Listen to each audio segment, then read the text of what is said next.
Hey, Mona, we are live. Yeah, happy Sunday. Not just happy Sunday, Mhm. episode 100 is here. We're And celebrating. we're not celebrating just with cake.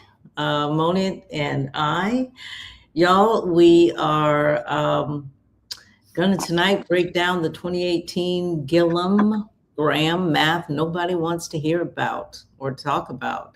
We're going to also talk about the David Jolly-Gwen Graham ticket, asking Black Florida to forget about everything. It's so funny how we folks really prefer that we all have amnesia, but I Yeah, think it's a new way to go in not just Florida, but I think in the United States that we're forgetting nothing. hmm We are forgetting nothing, and as a result of that, our votes will be informed. And we're going to also talk about the coordinated veteran Democrat pipeline flooding Tampa. Our races here in Tampa from Vindman to McAuley to Schupay. I'm not sure what's happening here, but I think you're right in catching a trend that if we are not paying attention, we will miss. So, and then there's Ken Welch and Charlie Crist and Darryl Rouson also on the receipt list. So we're going to mention that. 100 episodes deep, 10 toes down. So, folks, as always, pull your records and bring your receipts. Here we go. To the Black Independent, where we speak truth to power, unapologetically. For too long, the black vote has been treated like a given, but we're not property. We're not pawns. We are the descendants of those who built this nation. And now, we're demanding tangibles, not tokenism, because the era of blind loyalty is over. This is the Black Independent. Let's get to work. Like we say, let's get to work. And let's get I won't say we've said it 100 times, but it is our 100th episode. it So is it's hard to believe, Jeanette. I know, and we were doing this. We were actually doing this for more than 100 episodes, or for at least the last couple of years since the 20 was it 2020? I think did we start in 2020 with Albert in the game? I think we started in I'm even 2020, and at the time I'm even we called it "What is the Ask?" yeah, I'm even going back as far as that. Yeah, so we've had episodes, some that made it to YouTube, some that did not, but Mona and I did not formalize it until a year ago when we were able to decide we would call it We Are Black Independent, and that we would formalize some real concrete ideas around what that means to be Black and independent in this voting era, this era of voting where America is definitely shifting right under our feet. And if we don't pay attention, if we do not pay attention, we'll be lost. Very much so. And I think tonight episode, Jeanette, will really explain to voters what the word independent and we are Black independent, not necessarily just becoming an independent voter, but an independent critical thinker inside of the Democratic Party. Ooh, Because I like the I independent believe we've just critical been going, thinker. because we've just been going along to get along. We all know it's not right. We all know, particularly for the Black caucus, that it hasn't worked for us in a long time, but we dare not say anything. And we can Well, no longer go on the way we've been going on. And we see that our children aren't accepting it anymore. yeah, Mona, it has never worked for us. Yeah. If we are honest as a people, I don't mean Mhm. one person here, one person Right. there, but if we are honest with ourselves as Black Americans, FBA, ADOS, African American, however you want to call it, for those of us who are descendants of the enslaved, if we are honest, the system has never worked for us. So this is an opportunity right now for us to get it right. So for you and me, Mona, 100 episodes, 100 Sundays and Wednesdays, 100 nights sitting at this microphone with my co-host, you, Mona Judge, pulling the records nobody wanted pulled, bringing receipts nobody wanted brought. So I'm going to say, Mona, we should toast. Yes. We're toasting our 100th episode. I'm gonna, oh, there was the bubbly.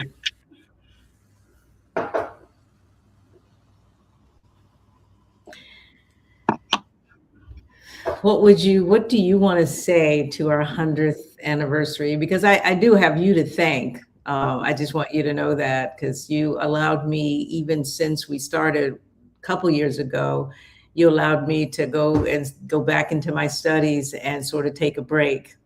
And then when I graduated, you said, okay, let's go. Let's get back to it. So let's toast to 100 episodes. We believe of truth telling.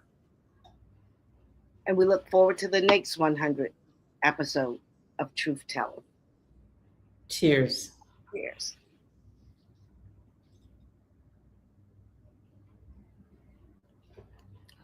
Yummy. That's good. It's a little beauty. All right. That's good. So, Mona, we didn't get here because it was easy, though. If you really think about it, we got here because I think because it was necessary. I think we have this sense of urgency, and I think other people do as well. And we're always saying, find what you can do, but do something. Please don't sit on the sideline. So when we started, folks asked us, well, what's the point? Who's going to listen? And why does an ADOS or FBA or whatever you're calling yourself, why does an ADOS-centered independent accountability podcast out of Tampa, Florida, really matter to anybody? Well, look around, folks. Andrew Gillum lost by 32,000 votes, and this state has spent 8 years paying for it. You get me? You see what we're saying? And then Charlie Crist ran two more times and lost twice more. David Jolly, a Republican 8 months ago, is now on the Democratic ballot for governor. The shift is in. Everybody's moving all over the place. The question is, what is Black America doing?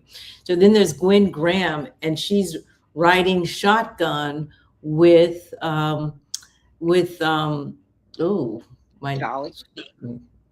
David Jolly, who Mona likes to call the Republican, right? So Alexander Vindman is another. He literally parachuted into Florida some 3 years ago, asking for the Senate seat that Marco Rubio left, right? Parachuted in and has a war chest of around 8 million as a result of that. Where does that money come from? I keep asking those questions because Jeanette, I'm sorry, it is 16 million. I remember from our last episode, it has doubled. Jeez. All right. 16 million a quarter, and his opponent has like 196,000. Come on, somebody talk to me. Are the people deciding, or is big business deciding who our politicians will be? And that's one of the reasons why Mona and I do what we do. And then there's Conrad Schupay, a West Point lieutenant colonel. He's running against a community-rooted Black woman for a Tampa House seat that has always gone to somebody from this neighborhood, East Tampa, District 63, right? And nobody, absolutely nobody is asking the questions we're about to ask tonight. Critical thinking, as Mona just said. That's what we are committed to doing and committed to getting you to do likewise. This week, Wabi also put out our official 2026 primary slate. The candidates we've vetted, the ones who've earned our recommendation, and the ones we could not in good conscience get behind. That slate is out right now. You can find it on our Facebook page. You can and if you cannot find it on the Facebook page, drop us a message and we can send that to you absolutely without a problem. So tonight we're going to explain the thinking behind it. So welcome to Wabi, episode 100. I have to slow that down. I'm Jeanette Bradley, and my dear sister Mona Judge is the co-host chair. And tonight we are going to talk about the receipts nobody wants us to read or to remind you of if you've forgotten about it. So, because 100 episodes in, we haven't changed and we're not going to change. Regardless of the feedback we get, Mona, we pretty much stay true to form, right? I think for the most of the feedback I've been receiving has been positive. Now, of course, we're going to get some negativity. I haven't received much, but we have gotten by certain feedbacks to say, hey, maybe you could do this. And we do take any suggestions into consideration. Sharpened. Exactly. Yes. So we are listening, and where we can sharpen our skills or sharpen our saw, we certainly do. So right now, tonight, guys, pull your records, join us, pull your records, bring your receipts. And if you've never listened to Wabi before, we want you to buckle up. This is the 10 Toes Down episode. So let's get into it right now. And we're going to start out, Mona, with, are you starting that segment? I got it. You got it. So cheers again. I'm just going to do one more drink here. Here's to it. And I'm going to get right into it. So guys, welcome. And I want to give a shout out to those folks that we met while we were out canvassing in Temple Terrace. We met a few folks that while we were out canvassing, we were able to get people to sign up for our podcasts. We Are Black Independents. We are still shooting for that 500. And if we can get to that 500 tonight, that would be great. We're just shy a few folks. All right.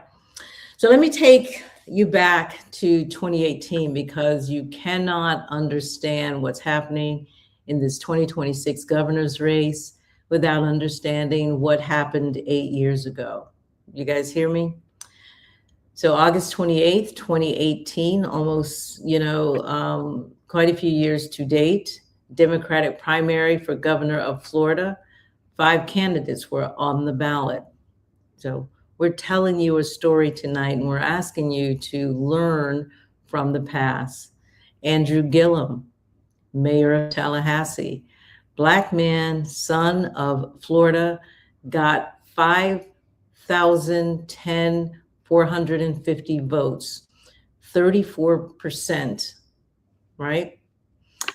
Gwen Graham, his opponent, daughter of former Governor Bob Graham, establishment frontrunner, Did you hear me? Establishment. That's a word that you want to really keep in your mind because it's a word you're going to hear a lot across the country. But she was the establishment frontrunner, best funded, moderate in the race. She got 468,448 votes, 31%. That's the difference. One was funded, one was not well funded, and the one that was not well funded in that primary race prevailed. Philip Levine came in third with about 302,000, and Jeff Green got 151,000. Chris King got 36,000. Andrew Gillum won that primary by, get this, 42,000 votes, fair, square, and clean. Very He clean. became the nominee. Did y'all hear me with that? He became the nominee. Now let's fast forward to November 6, 2018, in the general election. Ron DeSantis versus Andrew Gillum. Well, Ron DeSantis got 4,076,186 votes. Andrew Gillum got 4,043,723 votes. Andrew Gillum lost that race by 32,463 votes out of over 8.2 million casts, less than 0.5%. Now sit with me on this next part because this is the receipt. So Gwen Graham got 468,000 votes in that August primary.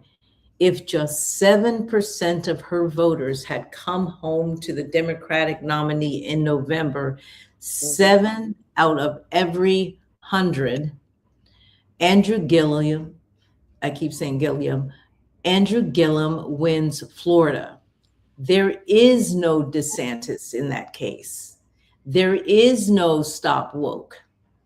There is no 6-week abortion ban. There is no anti-Black history curriculum. There is no HBCU attack, and there is no felon voting rights gutting. There's none of it. 7%, you guys. That's us. 7%. That's it. That's all it would have taken to stop the deluge, the attack on Black Americans' rights. Mona, what does your read on this tell you? Jeanette, it tells me exactly what happened, right? And I have been thinking about it ever since the loss. Graham lost. She lost fair and square.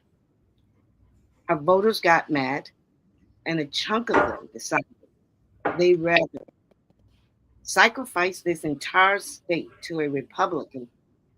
And I'm trying to come up with a word, and I don't want to say devil, but they decided that they were going to sit out.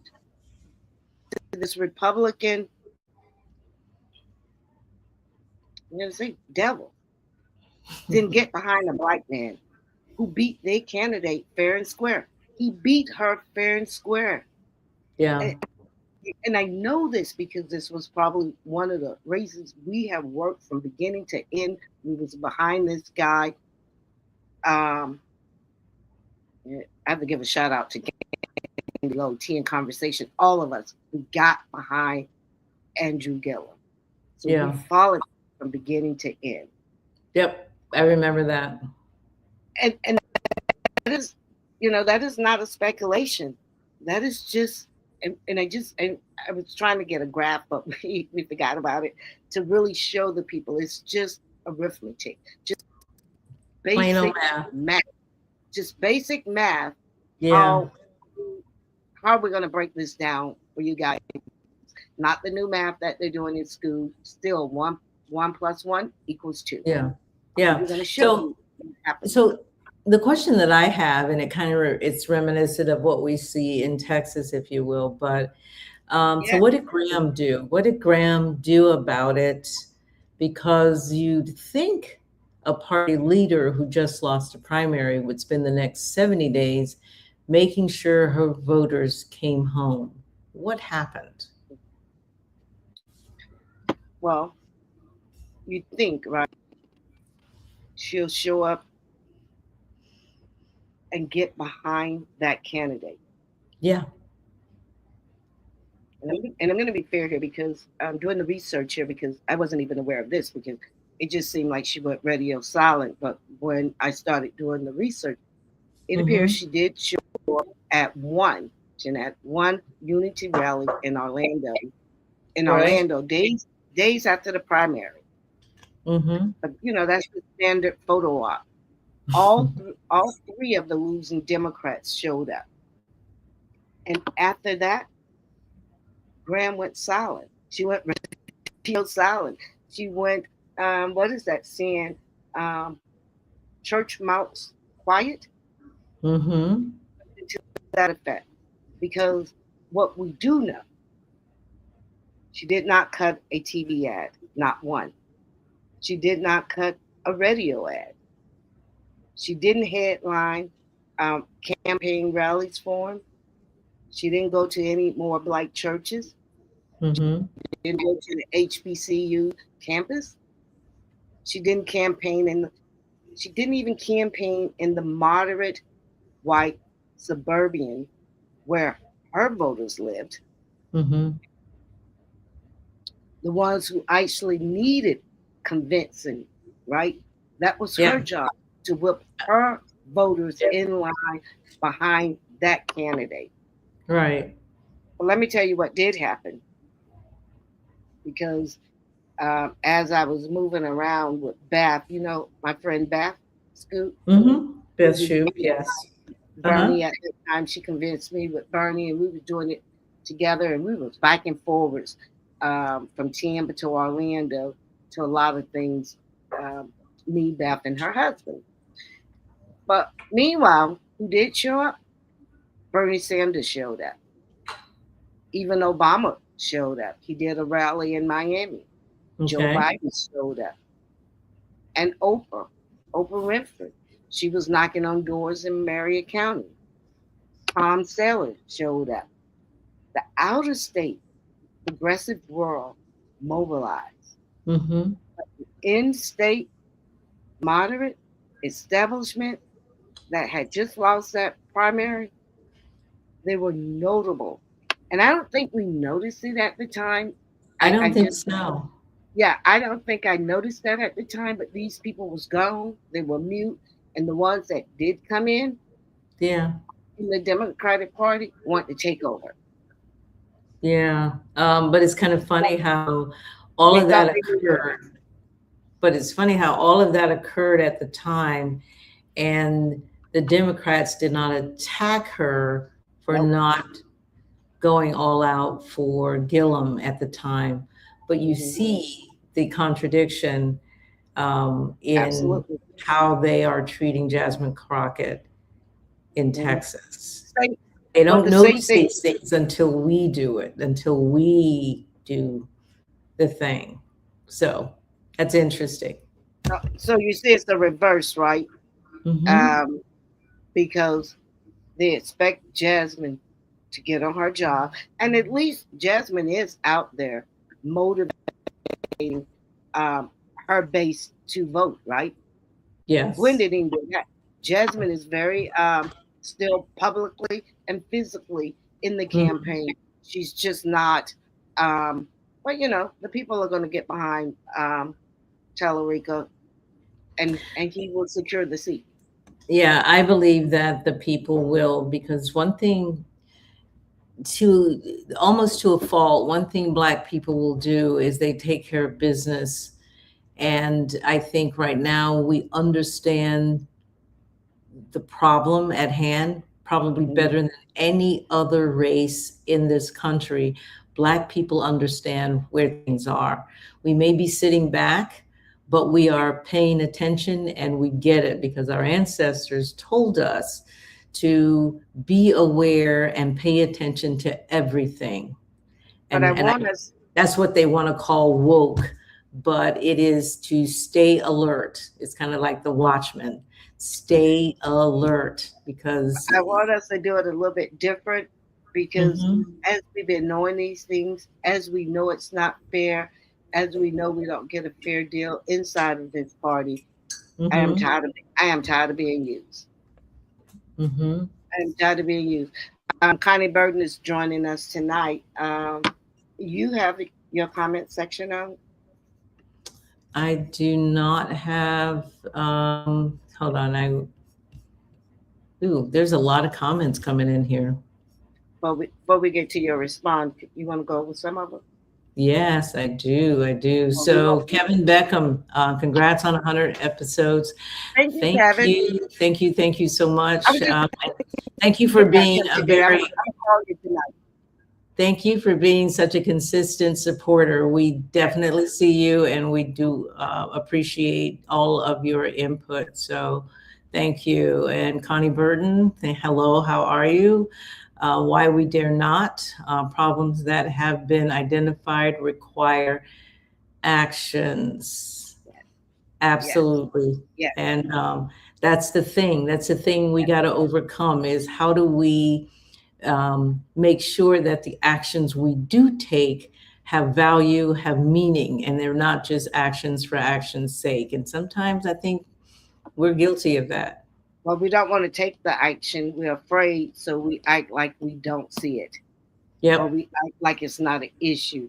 But then when they get home, because I hear this stuff, you hear this stuff, they sit in my chair and they bitch and complain about it.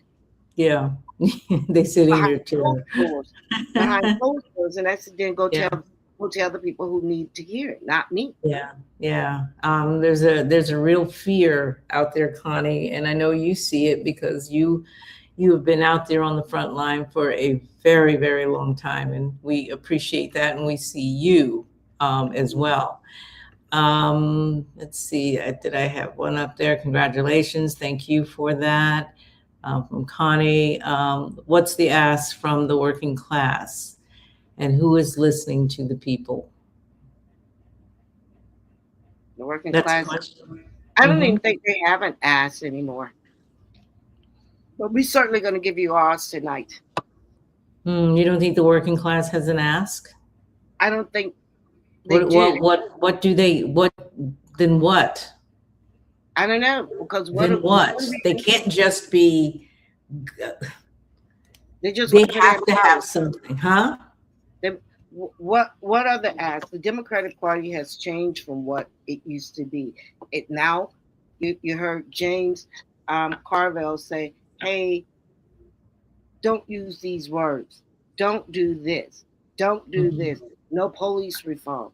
No, the word salaries. Don't use woke. Don't do." What the fuck are you talking about, dude? So what you want us to be, just to go along to get along?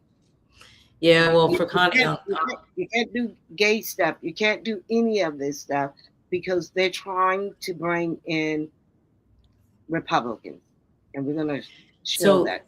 So the working class, I think, is probably a good way to focus and to get outside of the two parties, because I do believe the realignment is occurring, and we had a realignment before where the Republican Democrats kind of got mixed and they shifted sides. I see another realignment happening, and whether that breaks into two parties where people have changed sides, or that breaks into 3 or 4 parties, I'm not sure where that's going. But a good focus right now, I agree with Connie on this, is what is the working class? What are the working class saying? And right now I cannot answer that. But it's not what are the Democrats saying and what are the Republicans saying. Speak to that working class and find out what they are in fact saying. So good point. And then Connie also says that's why the establishment kept their eyes on him. Unfortunately, he trusted somebody too much. Yep. And that's, she's referring to Gillum there, I believe. Yeah. And then Connie also says, let's see, am I getting these up? Florida is part of the southern state. White Southerners, politicians transformed into the Dixiecrats. Absolutely. Mm-hmm. Absolutely. Mm-hmm. So, you know, no argument there. It's Florida is a southern state, and I just want people to make no mistake about it. We might not all talk with a southern twang, but when you look at the policies, when you look at what they do, not so much what they say, we are about as Jim Crow as any other state, and pretty much always has been. I mean, what do you think about that? Do you think that, because you think Alabama, Mississippi, what have you, Florida kind of always feels like it's different, but is it really? I mean, do lynchings happen here just like they do anywhere else? So I'm just asking the question. And our policies, and even sometimes when I look at, let's just say, city council. Mm-hmm. For as long as I can remember, city council has always been Democrat. But when I look in certain neighborhoods, I don't see any different if it was ran by the county, by Republicans. Yeah, I don't. Yeah, I don't. And again, I just don't see the progress. Yeah, that's true. But you know, even as I look at, we talk about what happened on the Democrat side, but if we go to the Republican side, you know, it's another perspective that I think we can look at. Do you remember Adam Putnam? Yeah, because everybody thought Adam was going to win. He was hands down. He was supposed to be the governor if the Republican got it. Right. So he lost that primary to Ron DeSantis, who I had not even heard of, but nobody knew Ron. But he lost it by 320,000 votes, and that was a much bigger blowout than Graham lost by. And Putnam went out and campaigned publicly for DeSantis after that. Absolutely. You hear me? We saw him everywhere. You remember? Ads, rallies, endorsements. He lost worse, but he did show up later. But that is not what happened with Graham and Gillum. And so what do you suppose the difference is? And this is for you, Black people. You really need to pay attention to not so much what they say, but what they do. Yeah. Well, you know, as we were always taught, once you understand how the system works on both sides, that was the standard. What the Republicans did, it was supposed to be the standards of what the Democrats were supposed to do as well. But we saw Graham fell short of it, and nobody held her accountable. Nobody held her accountable. Nobody said anything to her. Nobody held her accountable. And I think that a lot of that has to do with race. And you know how people like to say to us, it's always about race. You're always talking about race. And we're like, yeah, it is. It is always about race. You can bet if a Black man or woman is in the race, that even on both sides, Republican and Democrat, that will factor into their decision about whether or not to vote with or for them. So race is something we have to deal with. We're going to see it play out on and we're already seeing it a little bit, play out on the Republican side for governor with Bryant, Jay Collins, and Fishback. Yeah, we're totally seeing that. They are bringing race in and not talking about the resumes. It is about race. Yeah. But how this play out, it's going to be interesting. Right. So what drives me crazy is when it's obviously about race, even though they try to couch it in words and sentences and to make it seem like it's not, but it is. When the Black Republican politicians claim it's not about race, even when they're being dogged out at their forums, Byron Donaldson, even when they are attacking you as if you are a Democrat or something, the bottom line is you're Black. Yeah. Right? And he's finna find his black ass out right now, and he's finding it out. And particularly, you would have thought it was only going to come from fish bite, but even Jay's sitting below the belt. Yeah, I think Jay Collins is that person. Somebody said get in the race because you know there's no way these white folks are going to put that Black man in. So the question, especially as Trump's, nominee, he's Trump's pick. He's Trump's pick, but Trump is really becoming his numbers are just going underwater. And the more unpopular Trump becomes, that's bad for Byron Donaldson.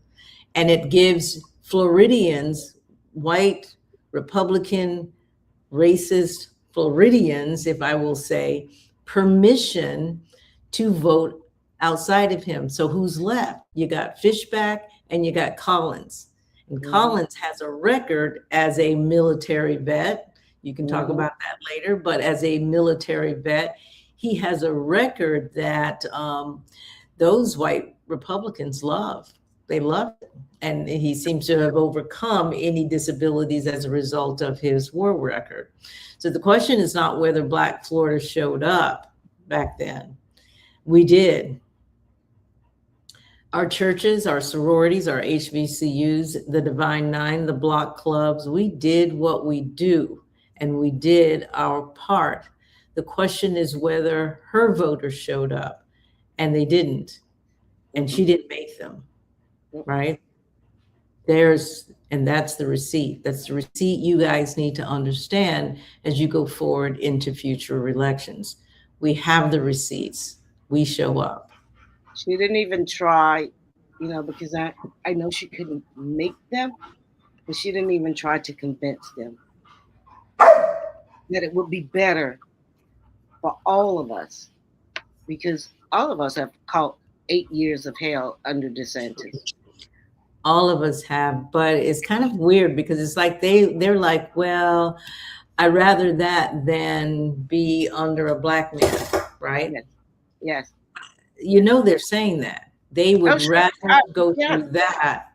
And then they'll say to us, well, what do you want? You want to go through Trump? You don't want to do that. Well, it's crazy. And we need to pay attention to how they play the game. They're playing the game.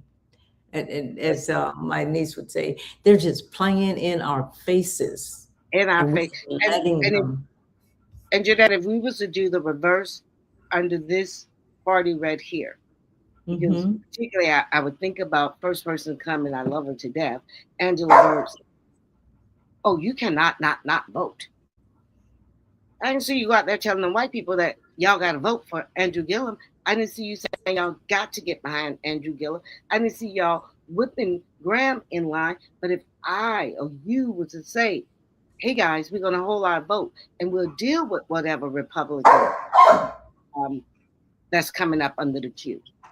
Then we can't sit with that. But they sat with it, and it's okay. And I remember, I'm trying to think, I can't remember if it was Graham, Kathy Castor. We were over in St. Pete at some church.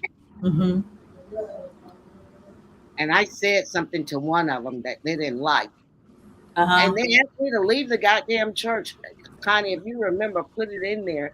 I was telling the people, what are we doing here? Because this woman is simply lying to us.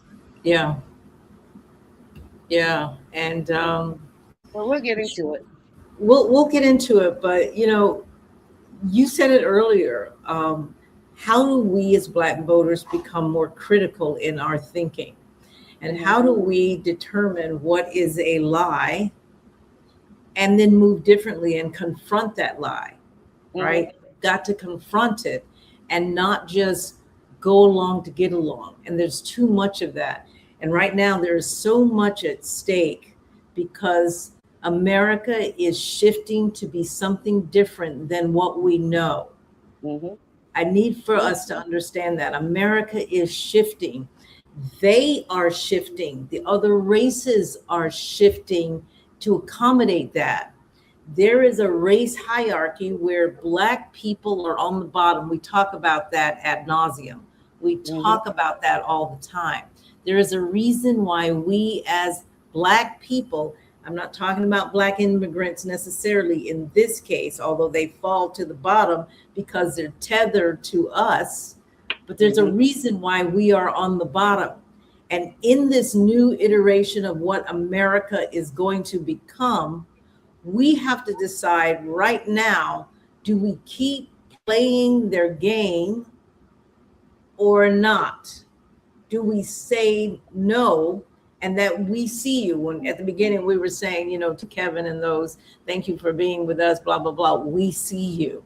And as a result of that, we act accordingly to what we see you do. What if we held our politicians to that account? We see you. As we should. As what if we should. Yeah. As we should. But moving forward, and I think we are, having expectation, saying that when we hire you, basically the community is hiring these politicians to do a job. I hire my yard man, or the house got to get pressure washed, I think Monday or Tuesday. But you're going to do what I asked you to do because I'm paying you. And that is what they're there to do, what the people want, not what the donors want, not what AIPAC want. Well, we're gonna jump into our next segment, but before we do that, Jeanette, let's go to a quick. Before we do that, I'm just going to read a couple more, and then we'll go into the next segment. From this segment, a couple of the comments. Kevin Beckham, the white left, working class has racial problems as well. They can fight all kind of radical policies, but too often shy away from redress for slavery. Absolutely. And that's absolutely. Yeah. That I don't even know what to say to that. So he also says they don't want to accept that white and Black poverty is not the same. That is very true. That is very, very true. And Connie Z CNN. I'm not catching Z CNN. Do you get that? Say it again. Help me out there. No, I didn't understand ZCNN. So Connie Burton, her explanation was that she was politically exhausted, and she's talking about Graham, politically exhausted, and no one challenged that. See what I'm talking about? Right. Everybody was political. I know. Exhausted. Oh my God. If it was reversed, Andrew Gillum would have had to have his Black ass on her team for the next 70 days. I don't care if he had one foot in the grave and one out. They expect so much more from us. Yes. Than we do. And they expect it from us for free. And we accept that. And the Democratic Party, you trying to tell me, I'm not going to even worry about the Democratic Party, but the Black caucus. And that's why we have to make sure, moving forward, the president of the caucus got to be very strong. Got to be really, really, really pro-Black, because ain't no way the Black caucus. Who was the president? Was that Lydia or Angela Burrison? I'm not sure. I like both. But it's no way they should allow her to say that and not get her back out there. And she didn't have to go to everything, but she certainly needed to be making commercials, radio ads. Something. Politically exhausted. Huh. I don't even know what to say about that. Thanks for sharing that, Connie. And Politically, Andrew Nixon is calling the question. The loss of the services is the issue. Absolutely. Mhm. Absolutely. Mhm. All right. So we're ready to go into commercial and then we'll go into the next segment. You want me to bring it up? I got it. Realize it Okay. or not. Chroma Elite Paint understands that. They're a Tampa based, women owned brand bringing together interior design and personal style, from your walls to your nails, because it's all connected. If you're ready to elevate your space and your look, tap in with Chroma Elite Color Specialists. Visit chromaelitepaint.com or call 813-841-9462. Honestly, I need to elevate my space and my Uh-huh. look. And my look. I need both. Yes, So yes. I have Chroma Elite in my future for sure for both my look. I also want to kind of consult with Sakia um, to on style consultation at some point. I know she does those seminars or workshops from time to time. I have Well, not gone to well, any. she do personal styling. She She'll come does. in. Oh yeah, she'll come in and tell you. Like my wardrobe is so basic, right? And I just change out a few things, and I like a basic wardrobe. yeah, it's very basic, and most of the stuff is old. I might buy a new piece every now and then, but I don't like going shopping, and every now and then, we'll do and I add to it, but I'm not changing the base of what I have because Yeah. it works. All right, Yeah. All right. guys. Y'all all still with us, right? Because now I want to talk about what happened to Gwen Graham. We're not through with her after she calls this state the governorship. And Jeanette, I was thinking about it really over and over. And I said, you know what? I'm going to say, I'm going to put that weight on her shoulder. Because I believe if she would have did a little bit more, the data already tell us just 7 out of 100 of her voters, every 100 voter, if just 7 people would have voted, Andrew would have won. We know he lost a little less than 33,000 votes. So us losing that's that's on her. So she lost the primary in August of 2028. She went quietly through the general, and Andrew Gillum lost by 32,463 votes. Ron DeSantis walked into the governor's mansion and started dismantling everything like Floridians at fault for. And what happened to Gwen? And I didn't know this, so I started doing the research. October 2021, President Joe Biden appointed her Assistant Secretary of Education for Legislation Congressional Affairs. Did you know that? I did not know that. Right. Now let that sit for a second because she lost the race. But they always have a landing. Oh God. This was a federal appointment, pretty prestige, a nice salary, her career preserved, right? Reputational cushion, no public reckoning to. Just move straight up to Washington, right? No hard questions, no consequences. Meanwhile, this state was 3 years into DeSantis, 3 years into anti-Black history laws, 3 years into the HBCU attacks, 3 years into voter suppression, 3 years into the redistricting fighting that we have now, the laws that we're doing now. All of these Congress people who seats have been redistricted in the Democratic, you have her to thank for that. She didn't look at the bigger picture. She just was selfish and thought about herself. And Gwen Graham was in Washington, D.C. when we was dealing with all that with a federal title and a nice goddamn office, okay? That's how it works. Yeah, it seems that When you way. when you're on the inside, you Or can when you're lose. coming from what I'm going to call political royalty. Yes, because Once that's you're all I established, hear. And it's all yeah. she's Bill Graham's daughter. Okay, like doesn't mean shit to me. Shouldn't mean shit to you either. Mm-hmm. You know. So Yeah, you could lose a state and turn around and get a federal job. How about that? you That's the can. soft landing I'm talking about with these white moderate Democrats always get. That's what I'm talking about. And That's what. so, Go ahead. yeah, Black people, and these are the things we're not paying attention to. These are the details of how the gears function that Yeah, we don't pay attention to. What happened to Gillum? yeah, What happened to her?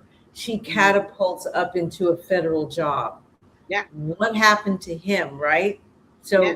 So we've got to do better at paying attention to the consequences of of one's actions. What happens to Black people? What happens to white people? It's never the same. One gets Mhm. rewarded, as Kevin is saying, the other not so much.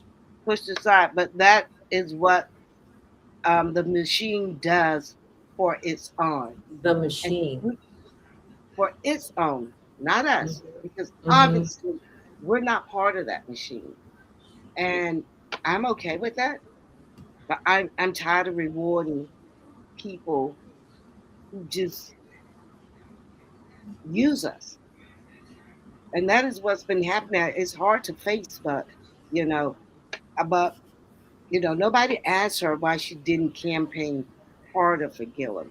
And I don't understand why the people who are supposed to be representing us, and I'm talking about the Black Caucus, the state Black Caucus, all of the Black Caucus in every city, wherever it is in the state of Florida, didn't push this woman to do what she needed to do. Because I can almost guarantee you why, Jeanette. Because the majority of those Black Caucus probably was for her in the first place. They didn't see a path where he could have won. It is the same thing with Angie Nixon. These Black Caucus is really for Vindman because of money. And that is just the craziest thing to me. If we can't get the Black Caucus to get behind Black candidates, what the fuck are we doing? That is that is where we at. And all day today, I've been out all day with my daughter and my niece today, right? And I said, I'm not gonna curse today. On the 100, we made a bet, and I've already You know. know, I'm thinking we ought to do a jar that sits Yeah, there with yeah. quarters next to them. Well, Every time it they goes listen. into the Wabi Fund. Yes, because uh, my niece, we betted $1 every time. I should have did a quarter, but $1, and I was like, "Whoa!" I just thought about what I just said. That I said, "Dang, I might be up to $3 already." You know how I am about my money, right? I So, do, I do. all right. So help me when you. Oh my God! But nobody asked her why she didn't help close a 32,000 lead gap. And when we looked at how huge that gap was for DeSantis and Adam, he was expected. He knew what he needed to do. Now I don't know if he would have did that if it was the other way around. And we're going to get some real proof if Byron win, and we'll see if the other Republicans all come together and get behind him. We'll Right. see. Yep. But I mean, and nobody asked her to explain herself, right? They gave her a promotion. They gave her a promotion. Wow. Yep. And now here's where I have an issue because it just was all coming back ever since I heard that she was going to be picked as the running mate. 8 years later, Hmm. just 8 years later, she get to walk by. She want. back on the ballot, this time as a lieutenant governor on a ticket with David Jolly, who's a Republican. Make it Mhm. make sense. A man who was a Republican just 8 months before he decided to run as a Democrat. I don't Yeah. know. Let me say what I'm saying plainly. And Right. I want people to hear this. This is not a party unity. This is a machine taking care of its own and asking black voters to smile and clap while Rubber it's stamp. all Yeah. while it's all happening. Yes, rubber Yeah. stamp it. Mhm. While it's all happening. So Jeanette, help me here because I know some folks at home are thinking, and I could just hear them. They be calling me, Mona, why are you so hard on her? She served in Congress. She got a good record on some things. Well, Mona, she And I'm not does. and I'm not doubting that. She does. She See she that? absolutely does. And that's fair to acknowledge. But service is not the same as sacrifice. And I think Absolutely. we need to pay attention to clock is right. What two a broken clock is right 2 times. There are things that we could point out, but that somebody's doing really well, but you have to look at the totality of whether or not this is working for Mhm, us, right? mhm, So her record does not erase what happened August and November of 2018, I guess is what I'm saying. She had mhm, a chance to help make Andrew Gillum the first Black governor of the state. She chose not to spend her political capital doing it, and then she got rewarded for it. Take yourself to Texas. What's happening? yeah. We're forcing Tallarico to do the work because that's what they forced Gillum to do. Mhm, Gillum had to do the work, yep.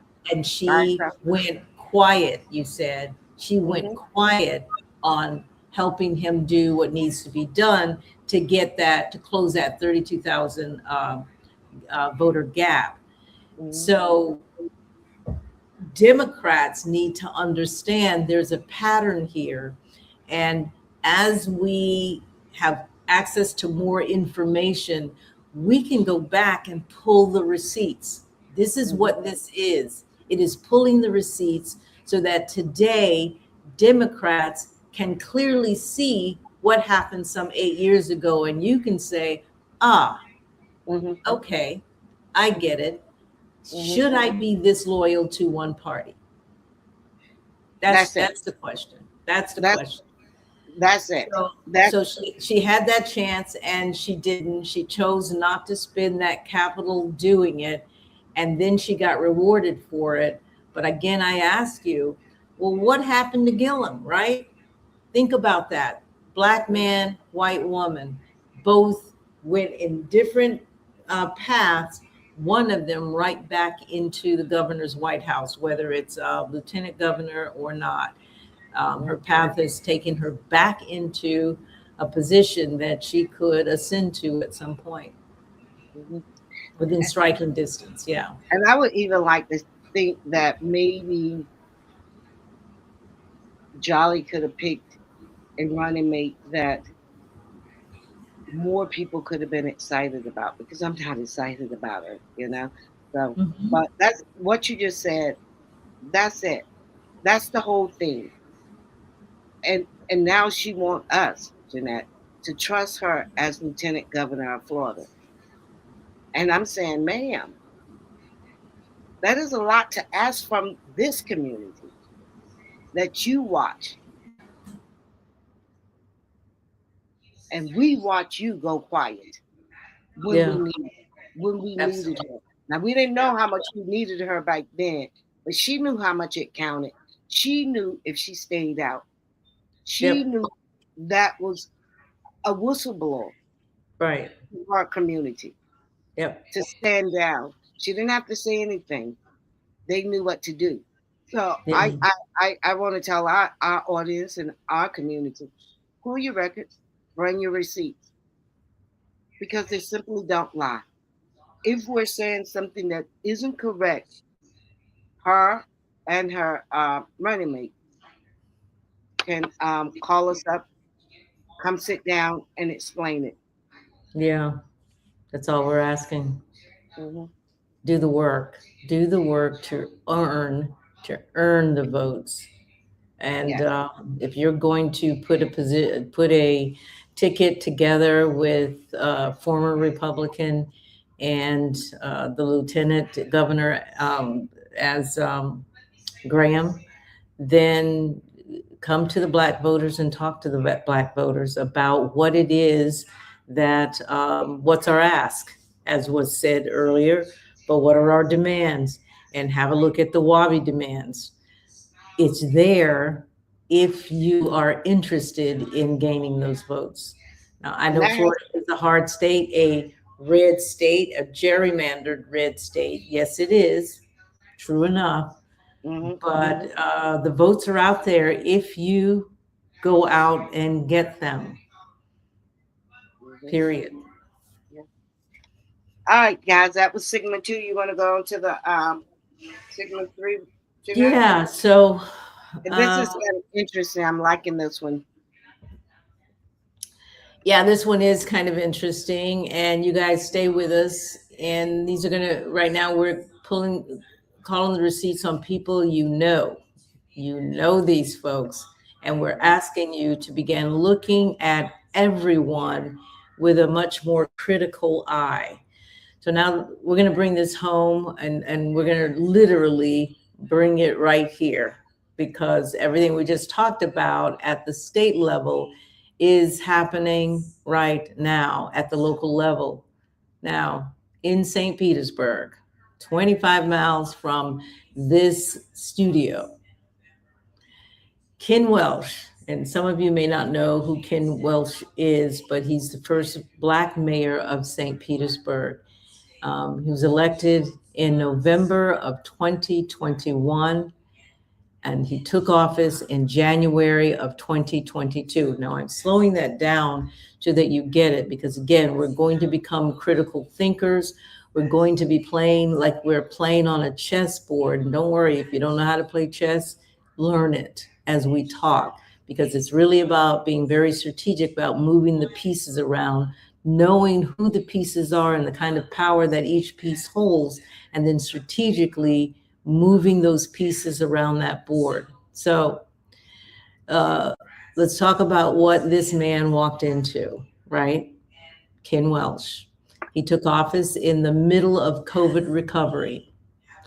Then in 2024, this city got hit by 2 catastrophic hurricanes back to back. That was huge. Helene and Milton. Yeah, we remember those. Mhm. And he managed the fallout from the Tampa Bay Rays walking away from the stadium deal, right? Mhm. And he inherited water billing problems that were years in the making. Yes. And he inherited the historic gas plant district, one of the deepest wounds of racialized displacements in Florida's history. That's what he inherited.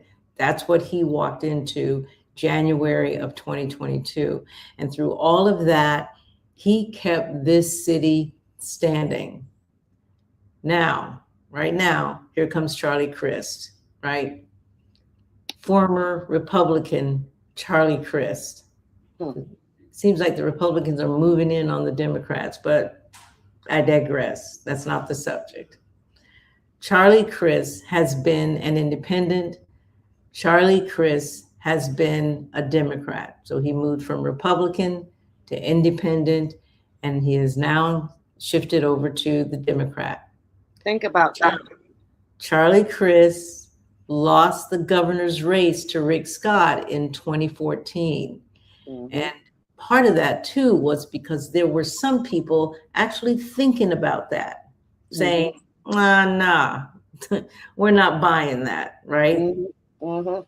So he didn't do enough to demonstrate to the Democrat electorate, particularly Black voters, I would guess, that he was the right man for that job. And the Democrats are not, I don't want to say savvy enough. They don't have enough sense to realize that you really do have to answer to the voters, or the voters will not come out in those polls. And they did not in 2014, right? So Charlie Crist lost the governor's race to DeSantis in 2022 by 19 points. I didn't say 1,900. I didn't say 19,000. 19 points. And now Charlie Crist, 69 years old, has decided he wants to be the mayor of St. Petersburg. But I already told you, Kevin Welch, Black man, is the mayor. So Charlie Crist is now going to run against him, against the Black incumbent that he previously endorsed. He previously endorsed him. So let that sink in, folks. The same Charlie Crist who stood with Ken Welch in 2021 is now the same Charlie Crist trying to take his job in 2026. Mona, help me understand this. Jeanette, I've been thinking about it and I've been trying, and there's nothing to understand except this, right? Whiteness is its own qualification. Because this man I don't know of a Black man who could have done all that. Charlie Crist has worn all 3 jerseys, all 3, Mm-hmm. and has not been loyal to any of them, in my opinion. Yeah. Ken has to prove he is 3 times as competent to keep the seat he earned. Yeah. And it has to be a stressful, we used to tell our children and our parents used to tell us, you got to do better, you got to be better. When are we going to stop that? I cannot believe the people over in St. Pete are getting behind this guy, Charlie. Okay. Charlie Crist just has to show up.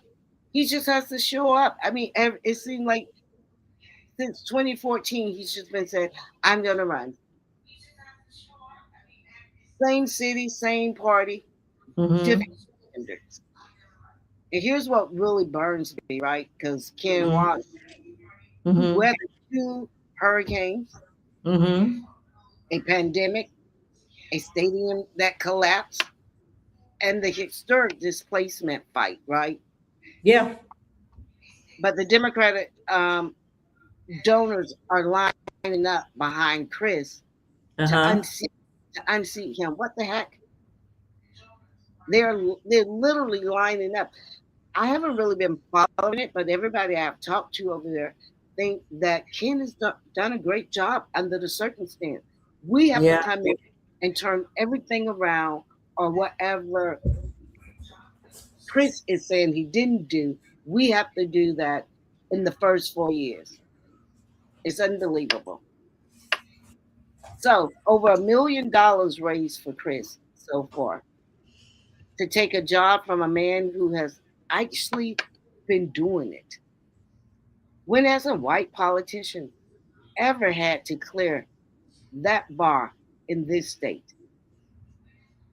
I know our mayor certainly haven't.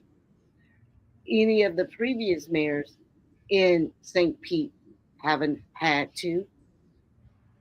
When has Charlie Crist ever had to prove he was 3 times as competent to keep a seat? He hasn't. Because he's never had to. That is the double standard, you all. That is in the black and white. That is plain as day. It's black and white. Yeah.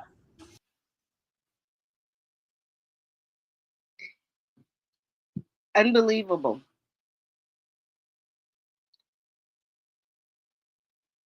For the folks who don't know, We got to talk about Jeanette, our brother Darryl Rouson.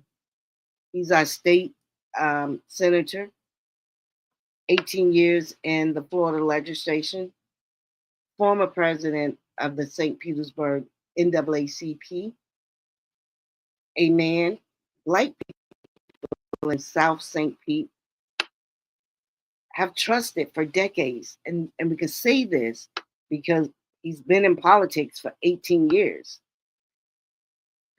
Maybe 2 weeks ago, 3 weeks ago, Senator Rouson dropped his endorsement of Mayor Ken Watch and gave his inclusive support to Charlie Crist.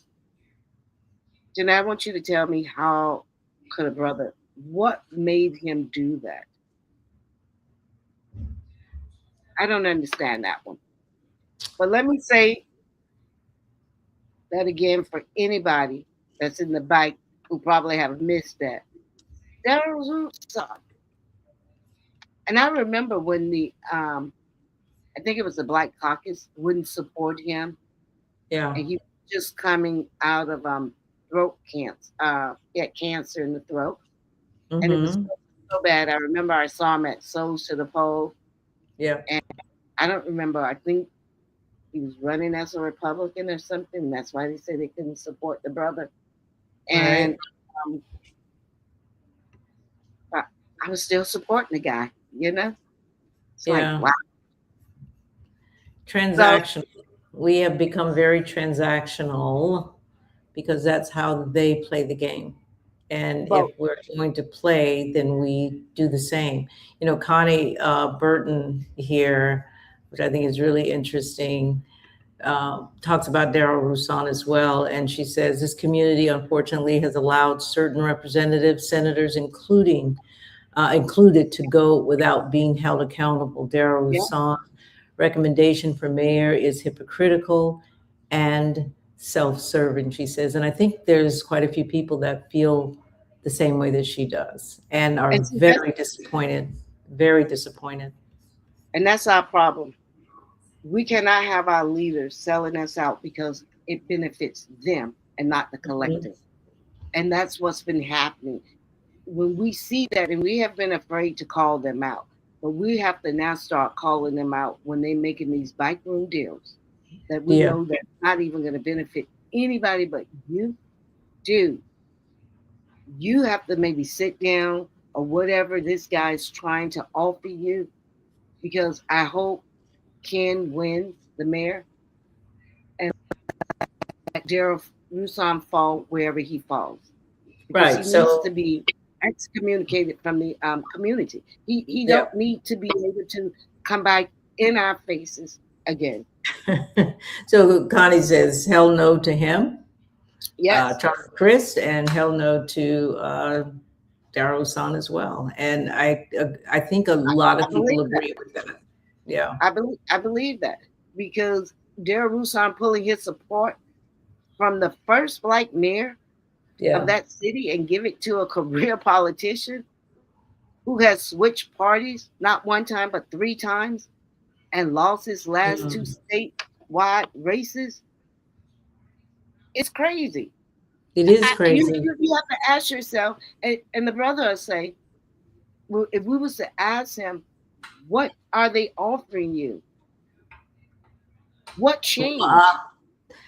All right, so that's always the question. That is always the question in terms of what's the benefit for switching. What is the benefit for switching?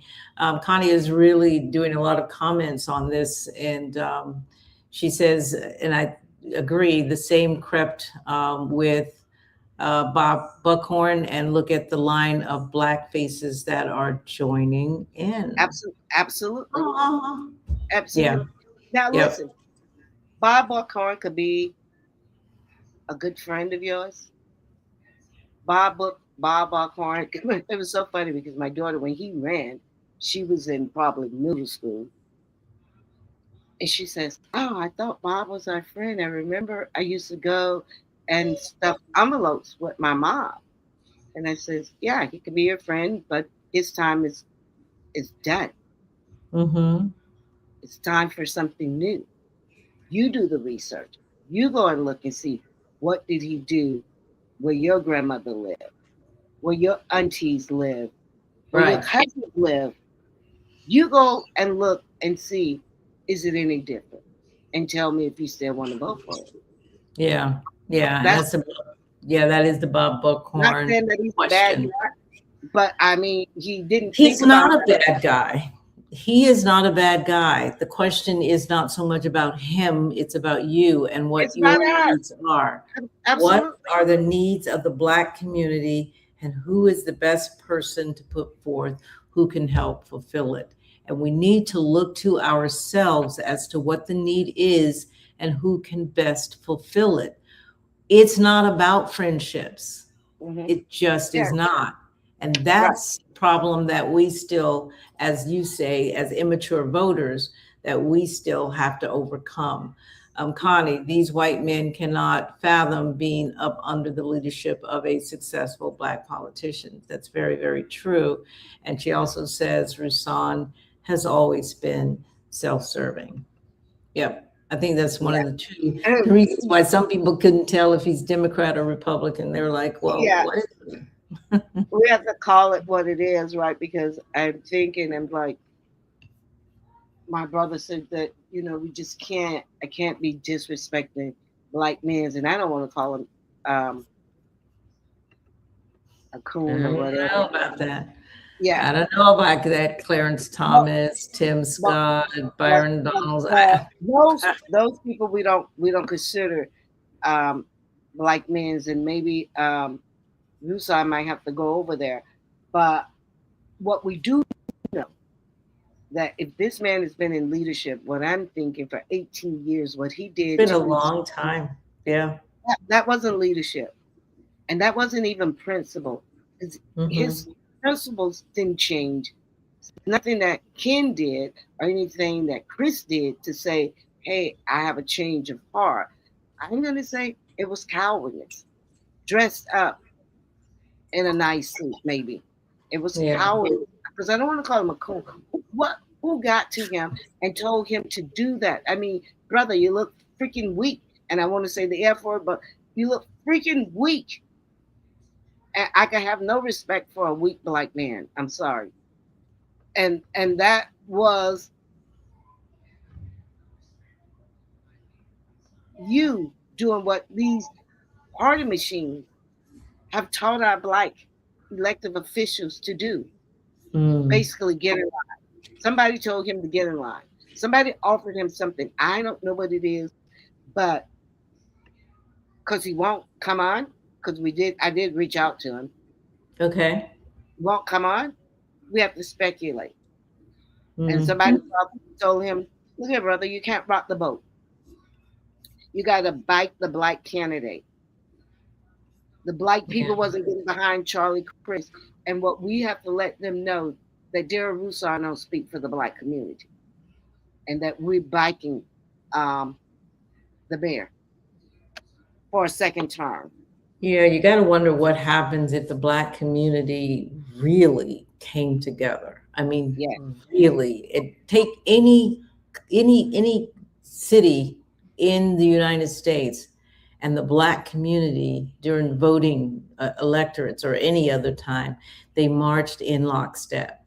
Yeah. I'm not talking about the Democrat Party. I'm not even talking about the Republican Party, but a critical mass, because you're not going to get everyone, but a critical mass of Black voters become the influencers of the city.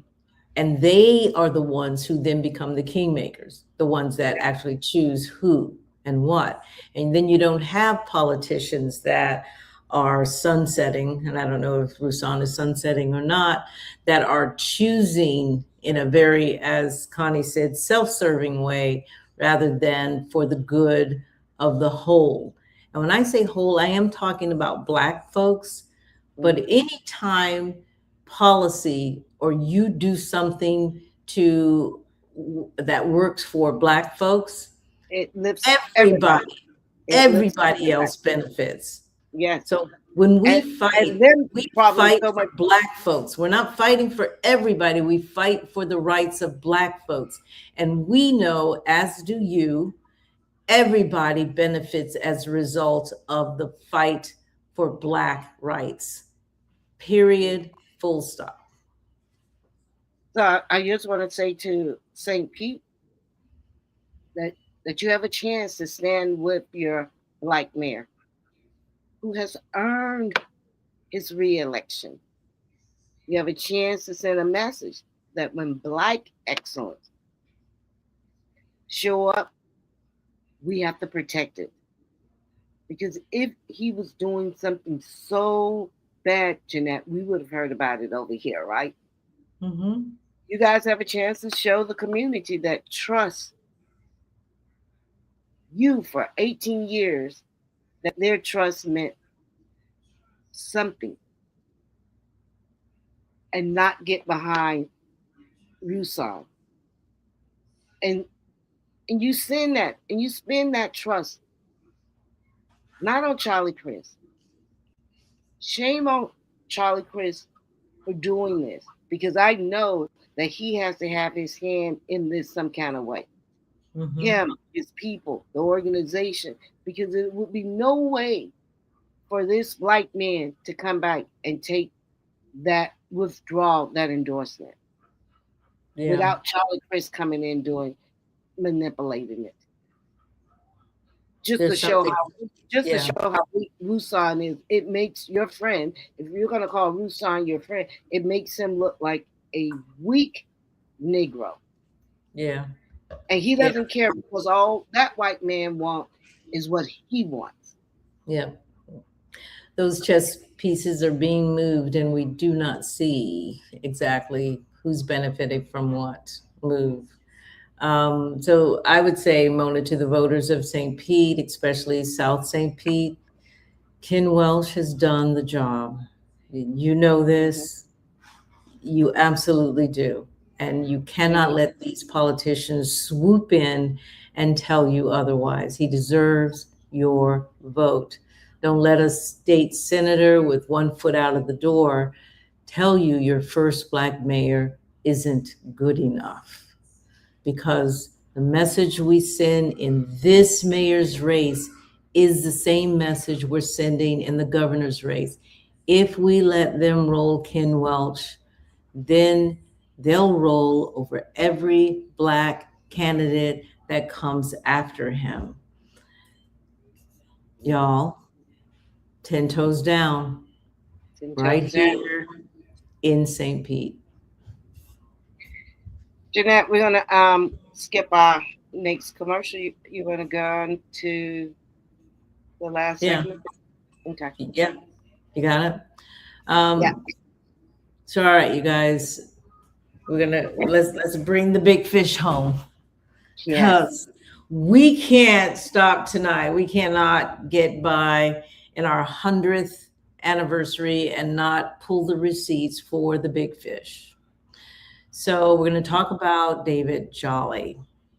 And Wabi does what any accountability show worth its microphone does.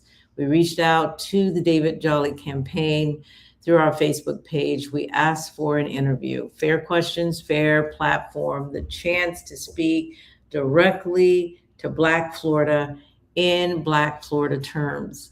To date, we've not received a response, not a yes, not a no, not a, well, we'll get back to you, just silence. Now, let me tell y'all what I think that silence means. I think it means Mr. Jolly knows he can't afford or defend his record to you, us, the voters. I think it means his consultants told him that Wabi is going to ask questions his ballroom donors don't want him answering. And I think it means he'd rather ride the endorsement of Gwen Graham, Democrat, and a handful of establishment Democrats than come face to face with you, us, the voters he's actually going to need. So let me say this directly to David Jolly, candidate David Jolly, on this microphone, episode 100, if you win the Democratic nomination for governor of Florida, and the odds are that you will win, you will sit down with Wabi. You will answer for the votes you cast as a Republican. You will tell us what you plan to do about Stop Woke. You will let us know about the anti-Black history curriculum and what you plan to do about that. You will tell us about the redistricting, and you will tell us about the HBCU attacks. You will tell us about the voter suppression, and you will tell us about every policy Ron DeSantis put in place against Black Floridians. And if we don't get you on the record in your own words, we have every reason to believe you will not reverse a single one of them. You'll just administer them in a bluer suit. Trust us, or trust me, is not going to be good enough. Jeanette, as we know, and they know too, and particularly after Jerry Dimmons had to pull out, they're saying to themselves, they got their white consultants. I'm sure they don't have one Black top consultant back there, or a woke Black consultant helping them. Where are they going to go? And here's where I say, we've already sat through 8 years of hell. I'd rather sit through another 8 years than to give it to him, because otherwise we keep getting screwed, because these people are not going to change. If we don't get them on the record, they're not going to reverse what if we don't. If we don't get them, hold them to, if he wins this without him having to say it publicly, to say it on record, he will not do it, because he don't care. He doesn't care. He's a Republican. He's gonna operate from the middle, center right. That's how he will operate. Yeah, I believe he will, but he will do no different than candidates have done in the past. And we can't do what we have done in the past, and that is not get candidates on record publicly in terms of what they will do. Please, Black folks, do not elect a governor of this state who will not make commitments to what they will do for you and your community. That's where we fail. Now is not the time, we are told. We'll talk about that later. After, I used to say that to you. Well, yeah, we'll just vote, and then after the election, we'll go and negotiate. That has never worked. It's too late. It's always too late. So it's always too late. So folks, and this is to David Jolly, and it's to anyone who's listening who thinks that we're being too rough, or we are being rude or what have you. We're not. We're just saying. I don't think anybody Black would say that. And yeah, they would. Yes, somebody they Black would say this. I don't think anybody Black. I don't think anybody Black would say this. And if somebody's white saying it, Black or white, and Black and white. Yes, I do believe Black people will be like, don't do that. Don't push him. Don't push him right now. We're gonna wait to do that later. Oh, I believe they'll say that, yes, but not to say that we're wrong. Okay. Well, I took it as if we was wrong, because they know we're not wrong. Well, they know we're not wrong, but they are too afraid to push the Democrat machine, as you call it. You said it's a Democrat machine. The Democrat machine does not work for the average Black voter out there. Only those who go along to get along, but those who actually want to fight for things that will help our community, those are the ones they want to. Can you just, hold on to that after the election? We'll deal with it, which never happens. Yeah, That's and the they thing. push it down. They push it down because something else comes up. They push it down. They push it down. Yeah. So it's not personal, folks. That's the bottom line that we want to leave you with today. It really isn't personal, and we have to stop treating it as if it is personal.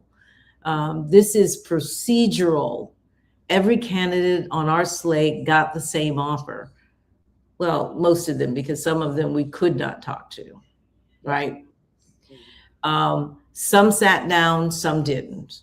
Right. That's a receipt too, because how a candidate treats the Black media, and what's his name? Roland Martin says this all the time. He's been pushing since 2020. Roland has had the same consistent message about respecting Black media. That's a receipt too, folks, because how a candidate treats Black media in July will tell you how they'll treat Black voters in December. So the invitation stays open to Jolly and Graham.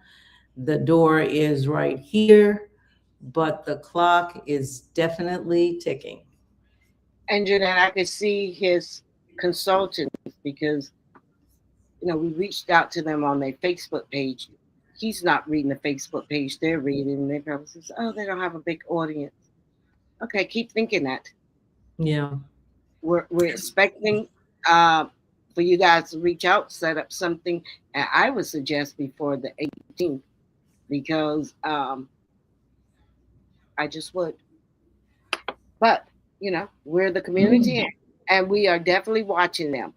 So that's it on that one. We got about 30 more minutes and we're going to get to something, Jeanette, that I noticed doing all of the research for these candidates. And I don't know when I noticed it, and I think it could have been more or less when I was doing the research, getting ready the prep for Conrad Schupay. And when I read his resume, it was very impressive. And I said to myself, because I was up late, it's an awful lot of ex-military veterans that are running, and I wasn't aware previous of this, right? All right, so let me tell you all something I've been noticing. And I had to go to chat for this, Claude. 752 veterans are running for U.S. Congress this cycle alone. 752. That is the highest number in modern American history, and it is not an accident.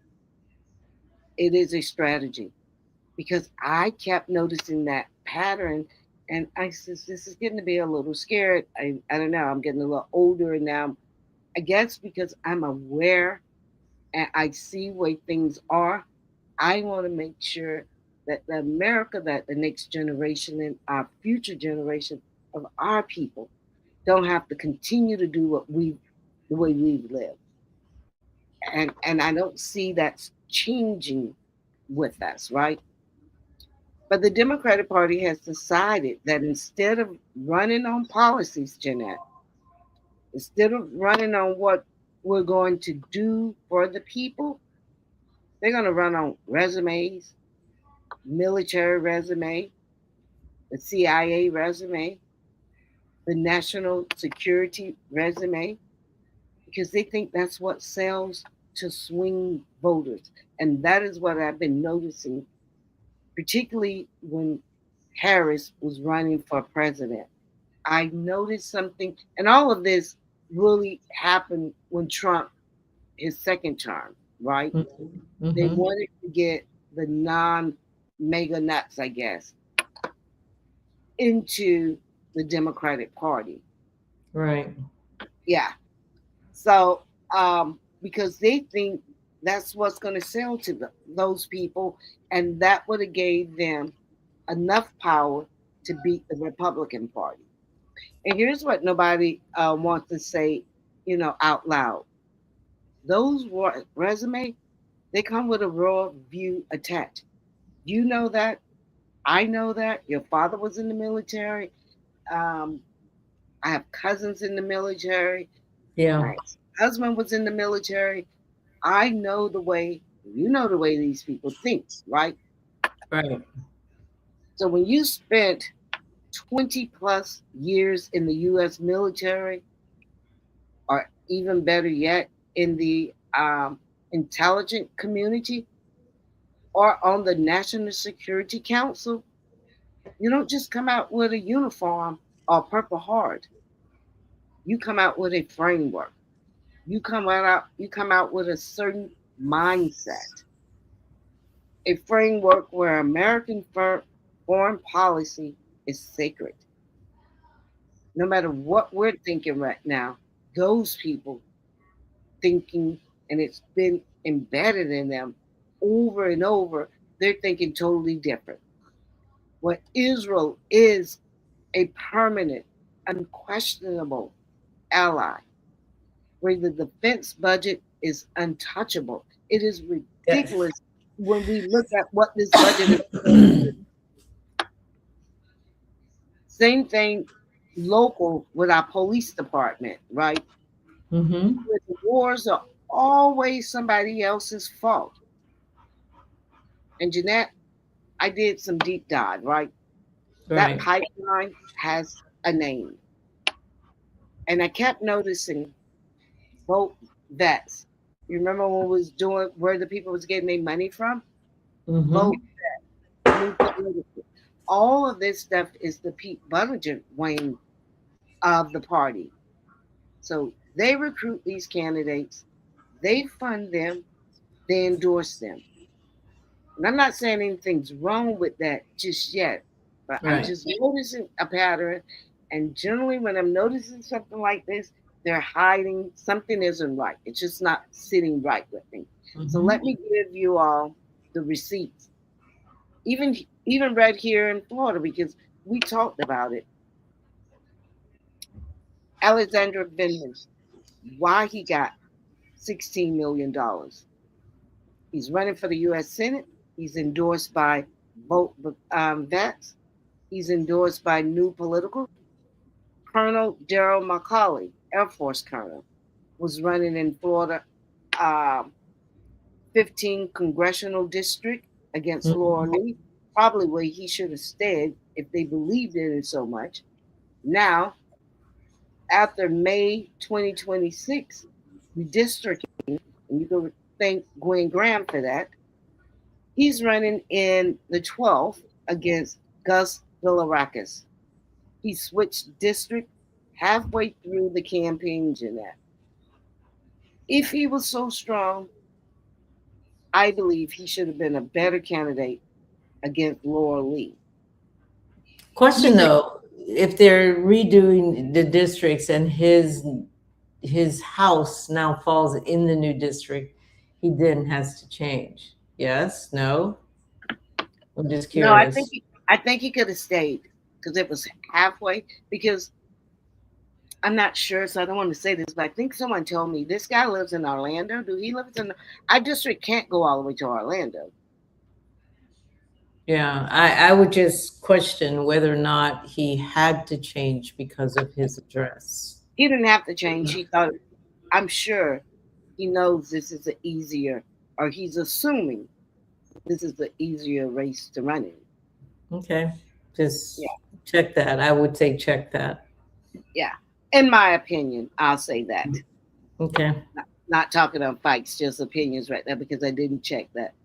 But what he did do, this military 20-year veteran, he switched districts halfway through the campaign. And I would say so did his opponent too, though. I don't like that. Um, and he's also endorsed by both vets, endorsed by New Politics, endorsed by Pete Buttigieg.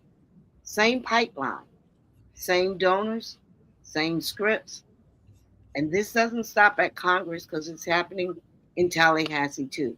I asked Chat to tell me all of these people, you only hear one or two, a couple of these ex-military want to come into the political world. But what we're seeing is just crazy. Just right here in Tampa, and I just mentioned Colonel Conrad Schupay, West Point, 24-year Army, Impressive. National Guard, African Command, is running for House District 63. I don't understand why. His resume is and was very impressive when I looked at it, and Was. I have to say, I'm sorry. It was. I mean, it is. He has a very impressive resume, but why this seat is the question. Yes. Yeah, because you would think someone like him would get out and want to go work for the CIA, the FBI. Why does he want to go to Tallahassee to do policies? It's not making much sense, and it makes me go back to when my dad used to tell us, "Don't make sense. It's a lie. Something ain't right here. It's a lie." So I'm not saying it is, but I'm just saying it's not making sense. But he is running in a Democratic primary against Robin and Jackie Lee Coffey, two black women. I mean, that seat is mostly rooted in the community. He's had no community engagement. So that's where I'm at with that. Right. So, but because I don't want anybody hearing us thinking Wabi is anti-veteran, because we're not. We have a lot of vets. I have a lot of veterans in my family. I still have 4 active cousins that's in the Army right now, all in good positions, good leadership roles, have made it a career. So that is not what we're doing. But what I want to do and moving forward is, why are they concentrating in Tallahassee and in Washington? What is going on? That's what I want to find out. What you think? So I would say that we're not saying every veteran running is a plant. So I don't want people to hear that. But we're not saying that their service doesn't matter, because Schupay's record, as you said, was just outstanding. And when we did ask him, in that atmosphere, right, when we did ask him, he did say that he just wanted to come home and work for his local community. But that resume was really outstanding and seemed more appropriate for something so much more than the seat and what the job will require. So I understand why one would question that. So with regard to veterans, what we are saying is, when a whole strategy, an entire strategy, and it gets to my whole thinking of Black people, where is your whole strategy? But when a whole strategy is built around telling Black voters, trust the uniform and not the community, that's a strategy Black voters need to look at with clear eyes. Trust the uniform. Trust the uniform. And we do have a certain amount of trust for the uniform. But Black folks, I swear, now is your time to trust yourselves. Trust the community. Trust the community. That's exactly it.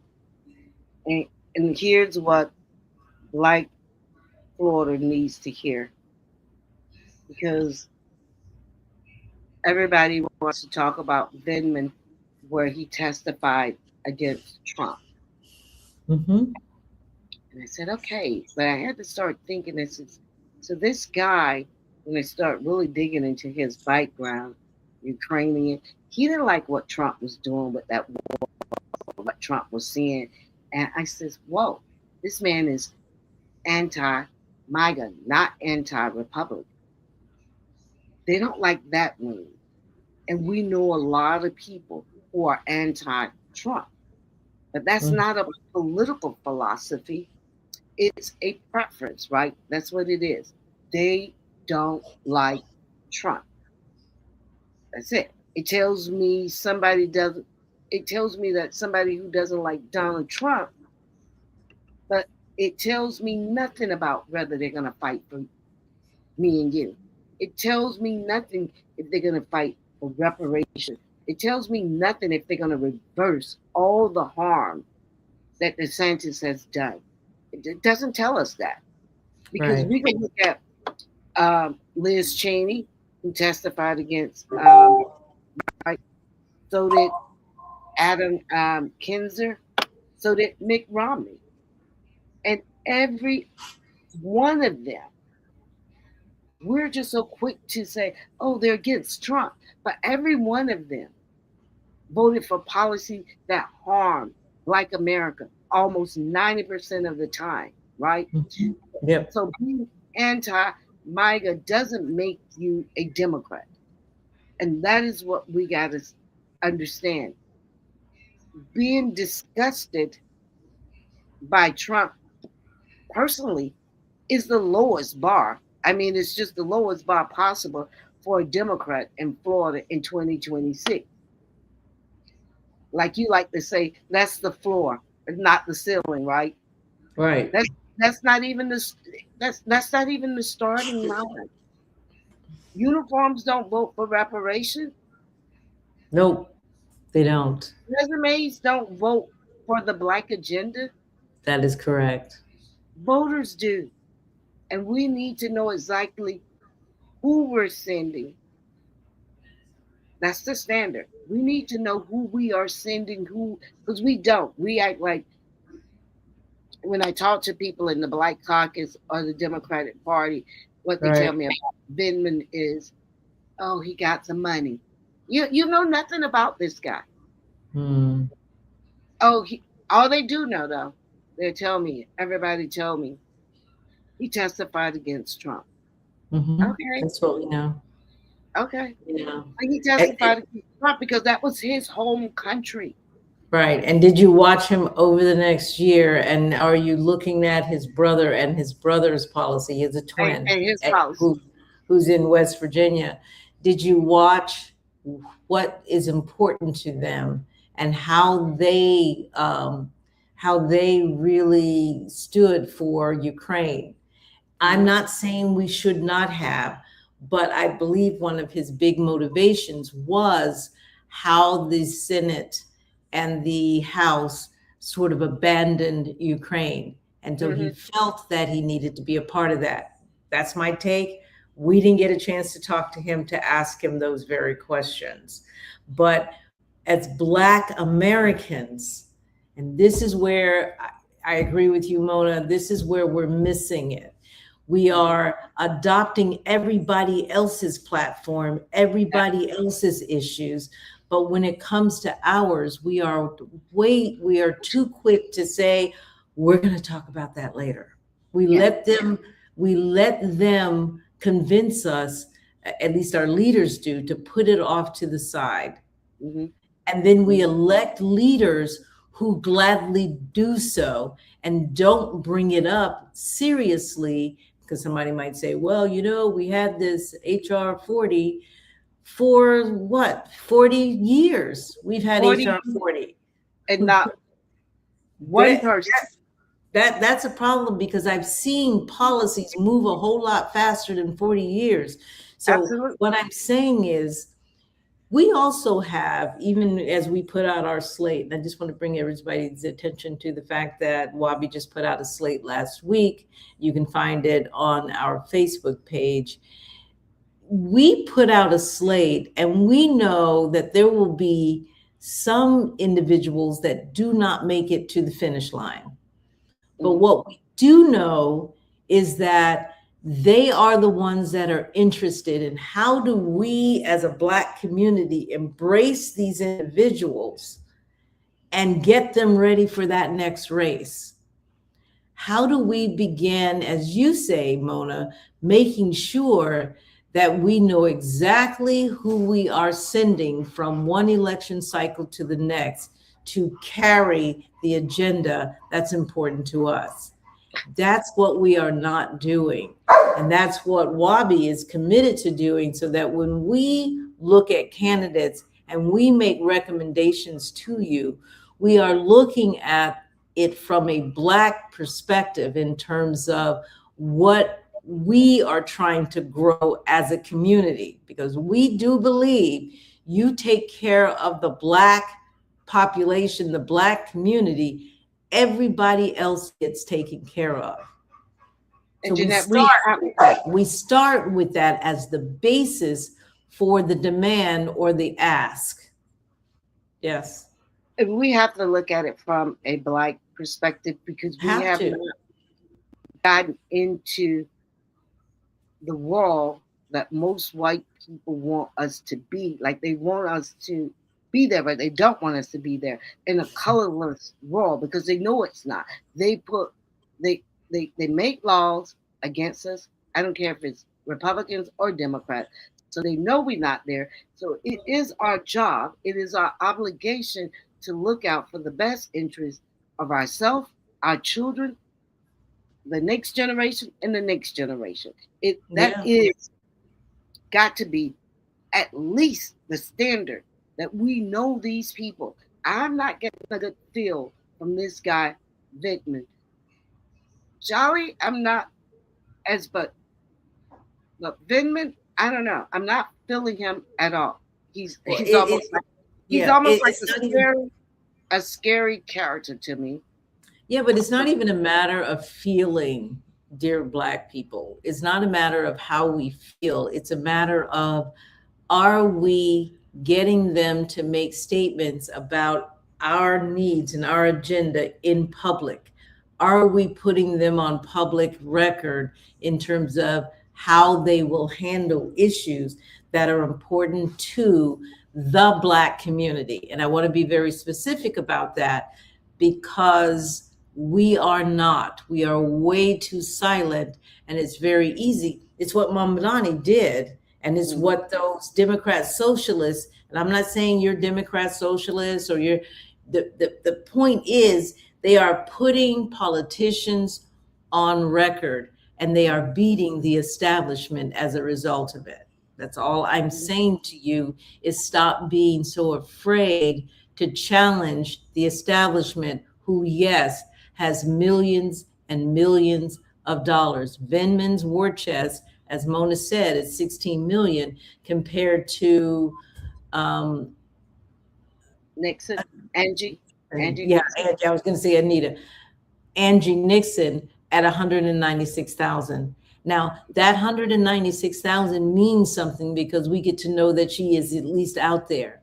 But the vote is what really matters to both of them.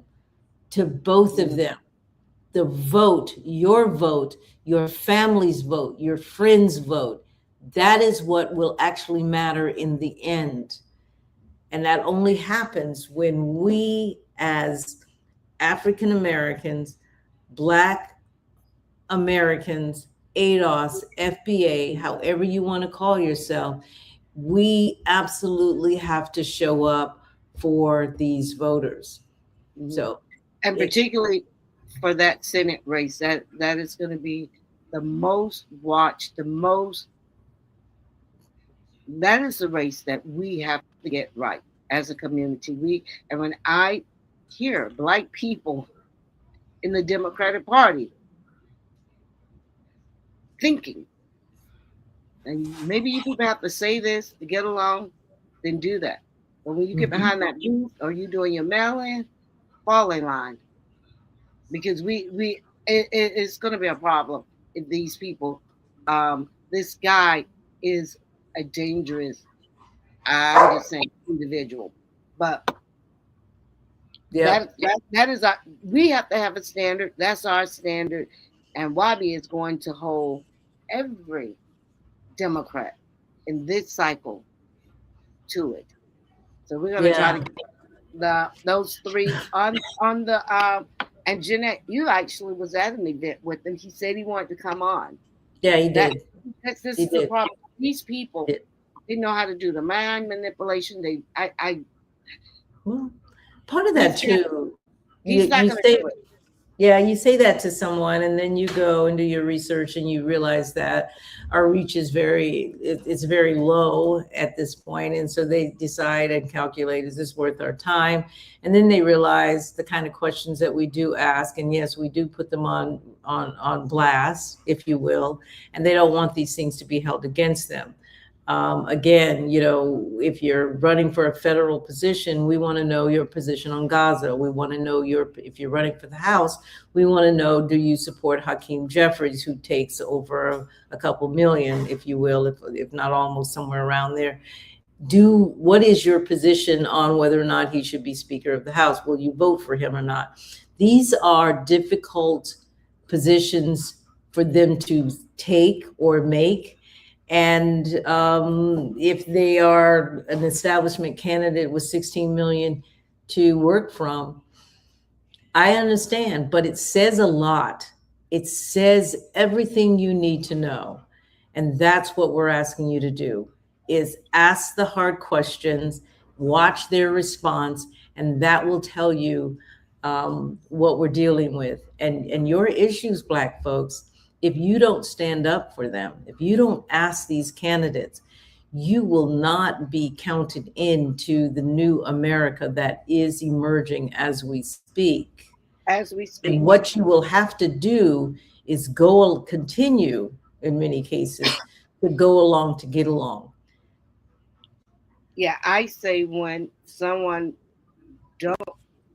is as evasive as he is, avoiding direct question, he is telling me that he is not there to represent me. He has his own personal agenda. Maybe he has the veteran agenda. He's not there to push your agenda. And it is our job. I know ever since they have reviews, when I'm finna buy a big ticket item, I look at the reviews. I see what people say, and I weigh the pros and cons. It's the same damn thing. If we're getting ready, we got two people to pick for.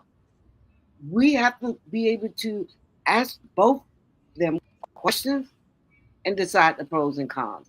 He just wants us to buy him without reviewing it, and 6 months later, you're gonna have buyer remorse.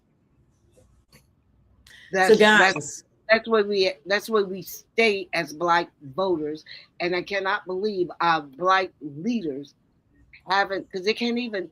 No one has been able to sell him to the people. All they say, two things, and I'm talking to our Black Negro leaders. Two things they have said: he got the money, and what does that mean? Like, when it's over, is he gonna give it to your Black ass? And he testified against Trump. Yep. We're gonna make him the Senate because of those two things. Yeah, do the work, ask the hard questions, support people who are asking the hard questions. And that's one of the reasons we're asking you guys to subscribe. That is what we plan to do. We do not get paid to do what we're doing. You guys know, on a Sunday night, this is what we do. We were doing it on a Wednesday night, but going forward, we're just going to go Sunday nights because I will have classes on Wednesdays. But let me close, you guys. 100 episodes, Mona. 100 episodes. 100 episodes, we did it. And yeah. It was a little growing pain, but it has been a great experience. I've learned a lot. I am honored to have did the first 100 with you. You guys, Jeanette could be, I don't want to say a slave master. It wasn't another term for you, because I don't know what you're trying to say. You push me. I like that. You do. Well, I think the feeling is mutual, and I'm not trying to glaze you or anything. You push me, but you also challenge me because our personalities are different. Mm-hmm.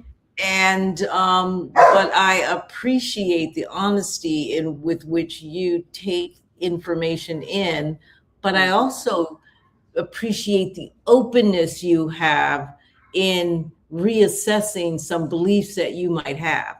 And you do that right on screen, and you do that in real time. And it's one of the things I appreciate the most about you is your honesty. It can be a little rough sometimes, but that's okay. That's exactly what we need in our community more of. So I don't know. I think it is. I don't want to say the way I was raised, but the way I have lived, I have not had to be to watch what I say. I would say. So, so I could be myself, and I am thinking of that. And guys, sometimes Jeanette will send me a strip and say, "Oh, we're gonna change it." 2 hours before the show, and she know I'm not computer, and she freaks out. She freaks out. And I'm like, "What?" And then when she calls her daughter in. Yes, and it's so good that my daughter lives right up the street. I say, "Honey, can you come over here? Like right now, I need your help." And she's so good, and I'm like, "Huh, Jeanette is stressing me out." And like a trooper, and like a real trooper, we start the show on time, and she is right there. I absolutely. We do this show largely because of your commitment to it. And I appreciate that. And I appreciate those stressful moments that I know you have. Yeah. Well, you can't throw a curveball at me anymore. I'm able to catch it and move forward. So absolutely. And that's what I'm saying. It has been a learning experience for me. I've learned a lot.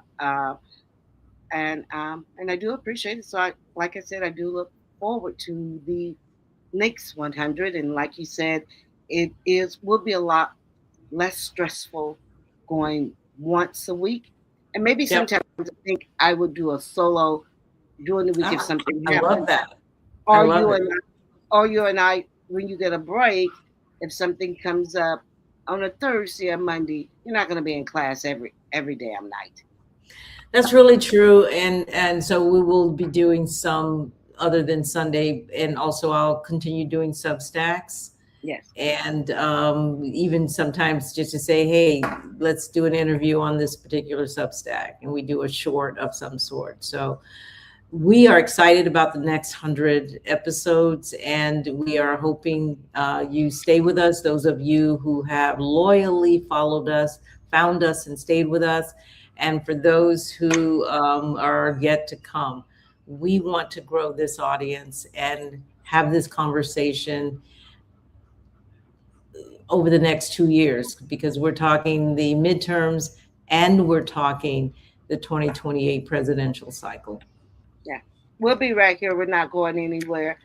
I do want to make an announcement, because I see our good friend Keela is on. Keela, can you put your information, if she's still on, what's happening Saturday? She does. She always gives back to the community, Jeanette, for her birthday. Oh my God! Yes. It reminds one of my aunties in Fort Pierce, when it was her birthday. I just thought that was just the coolest thing. She gave to people. Didn't never want gifts, right? And she was always say she was just happy to be alive. She would celebrate. She would just do fun things for the family. And I really appreciate that about her.